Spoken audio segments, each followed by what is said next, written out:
पूजा पाठ नहीं करता था। एक दिन उसके परिवार वालों ने कहा, चलो कहीं बाहर घूम कर आते हैं, खाटू श्याम के दरबार में जाते हैं। और फिर वो सबको मना कर दिया, अभी इसी में तो बहुत वक्त है, अभी उसके बाद कभी जाएंगे जब कभी टाइम मिलेगा। तो एक दिन उसके प्रिय मित्र जो थे उसके घर आए और कहने लगे, चलो भाई कहीं घूमने चलते हैं, 2 दिन की छुट्टी है। सेठ ने कहा, नहीं अभी इसके लिए बहुत टाइम है, मैं नहीं जाऊंगा। उन्होंने बहुत ही उसको अच्छे ढंग से समझाया, वो जाने के लिए तैयार हो गया और सारे इकट्ठे होकर अपने परिवार के साथ खाटू धाम के लिए निकल गए। और वह सब बाबा की कृपा से सब बाबा की बातें करते चले गए, लेकिन सेठ फिर भी व्यापार में ही लगा रहा, जितनी बातें की व्यापार की ही की। और देखते देखते वह बाबा के धाम पर पहुंच गया। जैसे ही बाबा की मंदिर के सामने पहुंचा, उसको कुछ अजीब सा महसूस हुआ और कहने लगा, ये मुझे क्या हो रहा है। और वह इस तरह करके 13 सीढ़ियों पे चढ़ गया। जैसे ही 13 सीढ़ियां चढ़कर उसने अंदर का नजारा देखा, उसके होश उड़ गए और वह हक्का बक्का रह गया। और वो एक तक होकर बाबा के सामने देखने लगा और उसकी आंखों से आंसुओं की धारा बहने लगी। जैसे बाबा सिंहासन से उठकर आए और उससे पूछ रहे हैं, आओ भक्त, तुम्हें क्या परेशानी है, आओ बेटा, तू मेरे सामने खड़ा है, तुझे घबराने की कोई जरूरत नहीं है। तो वह मन ही मन बाबा से बातें करने लगा और जैसे ही बाबा से बातें करता रहा, उसके परिवार वाले उसे कहने लगे, चलो अब घर चलते हैं। या तो वो मंदिर में आना ही नहीं चाहता था, और जब आया तो 1 घंटा वहीं पर खड़ा रहा, जैसे बाबा ने उसे बांध लिया हो। और वो मन ही मन बाबा को कहने लगा, बाबा मैं हर 11 को आपके मंदिर आया करूँगा और जितना हो सकेगा अपने साथ अपने साथियों को, सगे संबंधियों को, सबको लाया करूँगा। इस तरह वह सेठ कहकर चला गया और जैसे घर पहुँच गया, 15 दिन बाद फिर काशी आई, वह अपने सगे संबंधियों को लेकर खाटू धाम पहुँच गया। और फिर उसने ऐसे ही करके 5-6 काशियाँ ऐसे ही निकाल दी। हर रोज काशी के दिन आता, बाबा के दर्शन करता चला जाता। एक दिन फिर काशी के दिन जब वो घर से निकल रहा था, तो उसके मुनीम ने पीछे से आवाज लगाई, अरे सेठ तुम कहाँ जा रहे हो। सेठ ने कहा, अरे मुनीम तुम्हें पता नहीं है आज क्या है, आज तो एकादशी है, आज मैं खाटू धाम जा रहा हूँ। मुनीम ने कहा, सेठ जी आप एकादशी को, श्याम बाबा के दरबार को, एकादशी को, अमावस को किसी और दिन भी जा सकते हैं, पर जो व्यापारी आए हैं वो बाहर से आए हैं और वो आज रात ही लौट जाएंगे। अगर हमने उनके साथ व्यापार का सौदा नहीं किया तो हमें लाखों करोड़ों का नुकसान होगा। सेठ के मन में कुछ विचार आया और उसने मुनीम से कहा, वैसे तो तू ठीक कह रहा है, 11 को तो मैं फिर कभी चला जाऊंगा, बाबा के दरबार के दर्शन फिर कर लूंगा, मैं पहले मैं व्यापार कर लेता हूँ। और इसी तरह वह फिर व्यापार में उलझ गया और ऐसे ही करते करते अनेकों एकादशियाँ चली गई, अमावस चली गई, पूर्णिमा चली गई और वो खाटू धाम नहीं गया।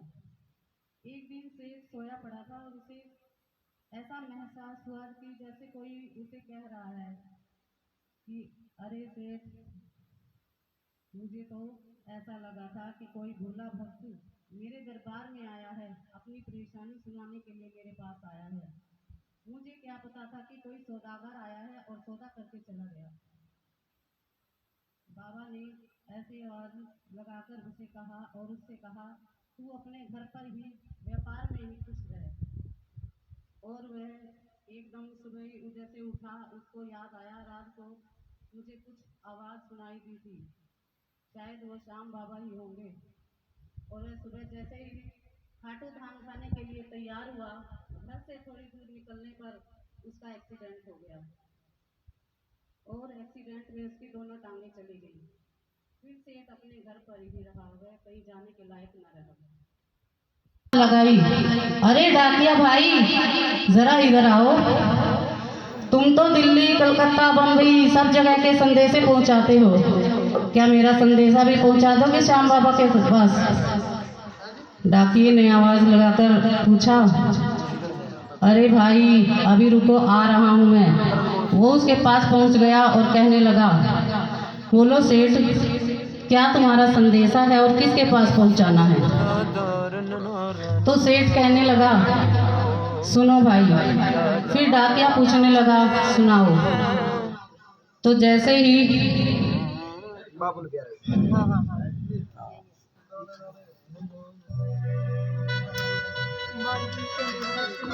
सेठ ने डाकिये से कहा, डाकिया जा रे,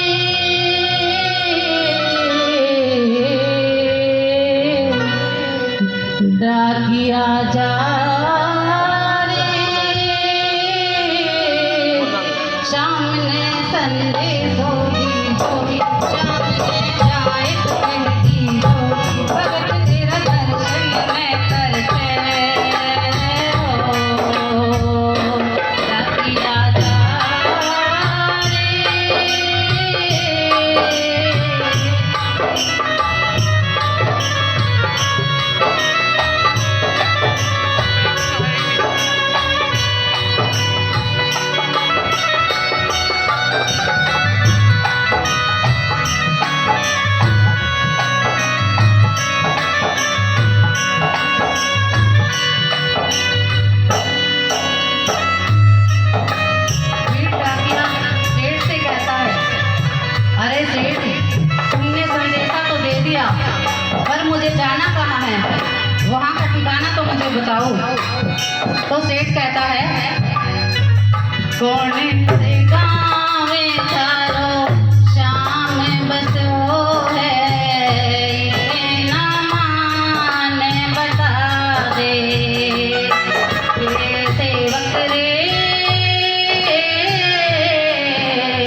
झोले से उसकी चिट्ठी निकालता है और पढ़ना शुरू कर देता है। पहुँच गयो दरबार शाम के, बोलन लाग्या संदेशा। बाबा ओ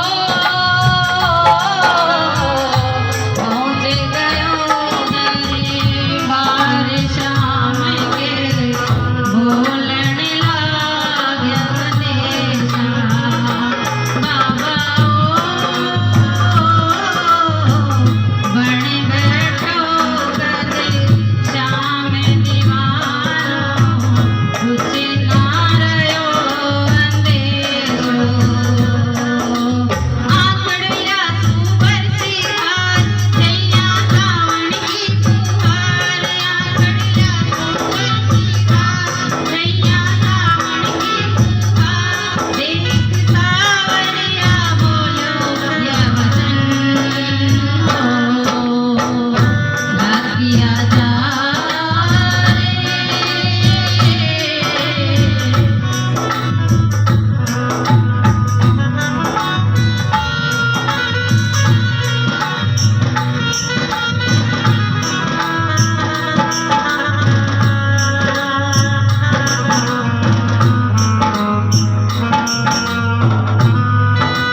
बाबा का संदेशा पढ़कर डाकिया बाबा से कहता है, अरे बाबा आज मैं धन्य हो गया आपके दर्शन पाकर। मैं आज तक कभी खाटू धाम नहीं आया था, पर उस सेठ के संदेशे ने मुझे यहाँ तक पहुँचा दिया। बाबा आप मुझ पर इतनी कृपा कर दो, आप मुझे अपनी शरण में रख लो। फिर बाबा डाकिया से कहते हैं, अरे डाकिया अभी तेरे पास बहुत टाइम है, तू पहले उस सेठ का संदेशा उस तक पहुंचा दे, नहीं तो वह जीते जी मर जाएगा।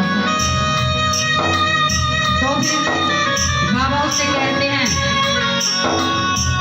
कह दीजिए तू जाए सकने, तेरा बुलावा आया। सेवक रे कह दीजिए तू जाए सकने, तेरा बुलावा आया।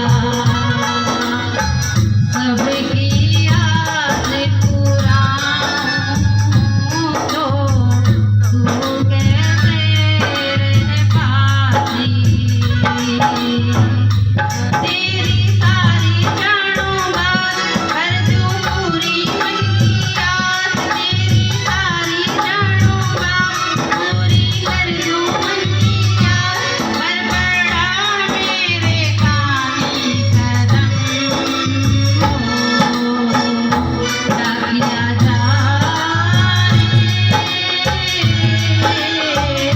जाए तू सेवक ने कह दे, बाबा राह तेरी निरखे। जाए के सेवक ने कह दे, बाबा राह तेरी निरखे। हो डाकिया जा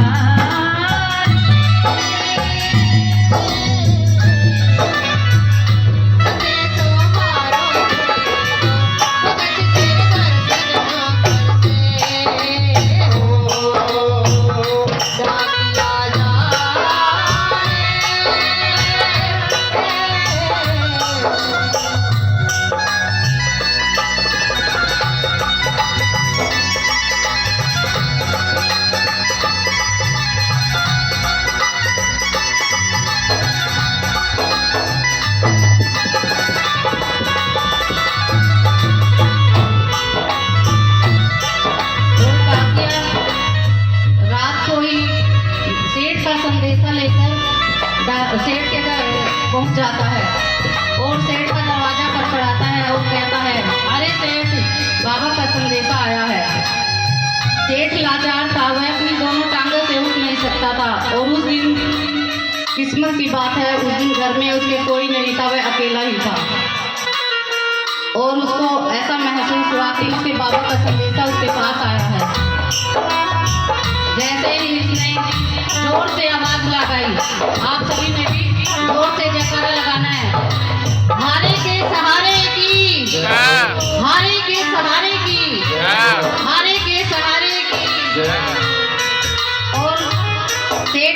दोनों टांगों पर खड़ा हो गया और भाग कर दरवाजा खोला। जैसे दरवाजा खोला, बाहर डाकिया खड़ा था और उसको पूछने लगा और उसके पैरों में गिरकर कहने लगा, अरे डाकिया भाई, क्या बाबा ने मेरा संदेशा भेजा है?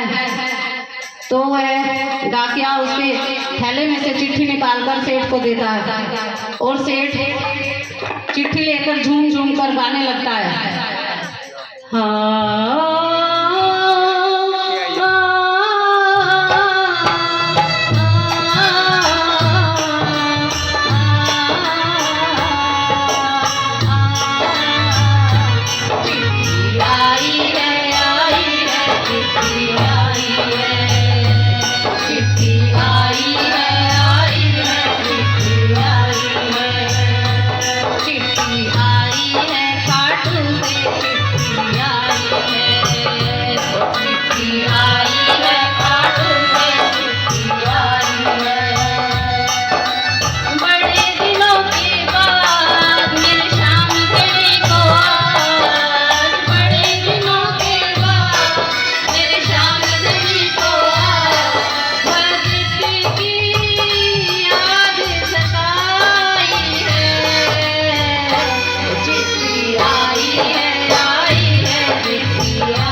भाई, तुमको बाबा से मिलकर आए हो, तुम अपने मुख से ही इस संदेशे को पढ़कर सुनाओ। और फिर डाकिया बाबा का संदेशा सुनाता है।